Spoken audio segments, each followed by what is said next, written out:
नमस्कार. अंगारकी चतुर्थीच्या तुम्हा सर्वांना खूप खूप शुभेच्छा.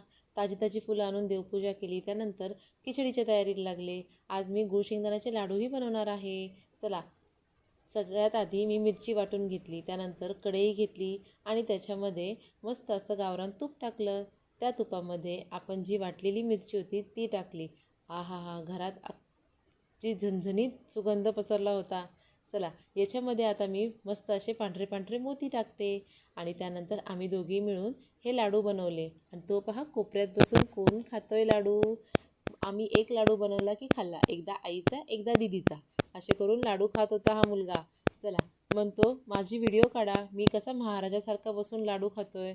त्यानंतर माझ्या चिमणीने बनवलेला पहिला लाडू मी माझ्या देवांना नैवेद्य म्हणून दाखवला. आणि आज संध्याकाळच्या मेन्यूमध्ये उकडीचे मोदक, काजूची भाजी, डाळ भात, भजी, चपाती, तांदळाची भाकरी आणि बटाट्याची भाजी.